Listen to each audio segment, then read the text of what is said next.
আপনি কি এখন লাসা যেতে পারবেন নাকি চংকিং এয়ারপোর্টে ফিরে যাবেন? লিউ তখন কন্ট্রোলারকে বলে, চংকিং এ ফিরে যাওয়া বা লাসা যাওয়া বিপজ্জনক হতে পারে, তাই আমি চ্যাংডু এয়ারপোর্টে জরুরি অবতরণ করতে চাই। কন্ট্রোলার তখন ক্যাপ্টেন লিউকে বলে, আপনি তাহলে প্লেনটিকে 32,100 ফিট থেকে 8,400 ফিট নিচে নামিয়ে নেন, অর্থাৎ 23,700 ফিটে নেমে প্লেনটিকে ডান দিকে ঘুরিয়ে চ্যাংডু সুয়াংলিও ইন্টারন্যাশনাল এয়ারপোর্টে জরুরি অবতরণ করেন।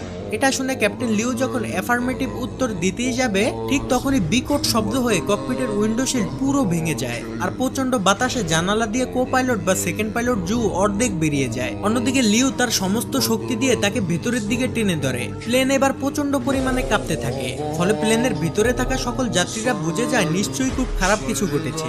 ককপিটের দরজা যেহেতু বন্ধ ছিল, তাই কেবিন ক্রুরাও ঠিকমতো বুঝে উঠতে পারছিল না যে আসলে কি হচ্ছে, কারণ টার্বুলেন্সে কখনো এতটা কাঁপার কথা না। তারা যাত্রীদের সান্ত্বনা দেয় এবং শক্ত করে সিট বেল্ট লাগিয়ে রাখার জন্য অনুরোধ করে। থার্ড পাইলট লিয়াং এবং কেবিন ক্রুদের ম্যানেজার নান ককপিটে থাকা পাইলটদের সাথে যোগাযোগ করার চেষ্টা করে, তবে ককপিট থেকে কোনো রেসপন্স না আসলে তারা বুঝতে পারে নিশ্চয়ই ভয়ঙ্কর কিছু ঘটেছে।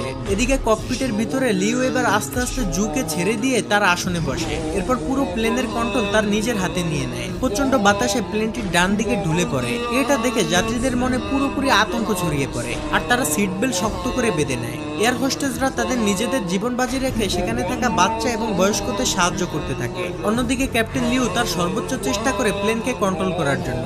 লিউ হঠাৎ প্লেনটিকে বাম দিকে মোড় দিয়ে জুকে বাহির থেকে ককপিটের ভিতরে নিয়ে আসে। এর ফলে হঠাৎ ককপিটের দরজা খুলে যায় এবং প্রচন্ড বাতাস ভিতরে ঢুকতে থাকে।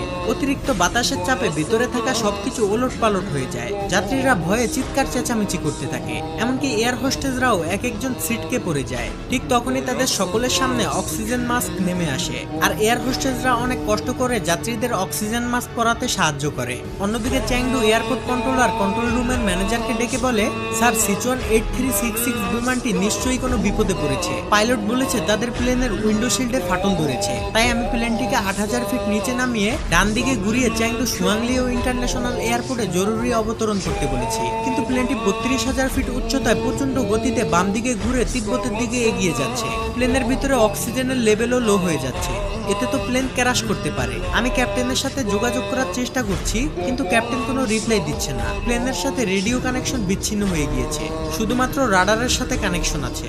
এটা দেখে কন্ট্রোল রুমের ম্যানেজার সাথে সাথে আশেপাশে সকল এয়ারপোর্টে ইনফরমেশন পাঠিয়ে দেয় এবং মুহূর্তের মধ্যেই সকল এয়ারপোর্টের ফ্লাইট বাতিল করে দেওয়া হয়। প্রতিটি প্লেনের শিডিউল পরিবর্তন করা হয়, টেক অফ করা সকল প্লেনকে হোল্ড করে দেওয়া হয়, এমনকি আকাশে উড়ন্ত সকল প্লেনের রোড চেঞ্জ করে দেওয়া হয়। ইমার্জেন্সি ল্যান্ডিং এর জন্য চ্যাংডু সুয়াংলিও ইন্টারন্যাশনাল এয়ারপোর্টের রানওয়ে খালি করে দেওয়া হয়। সেই সাথে পুলিশ, ফায়ার সার্ভিস, মেডিকেল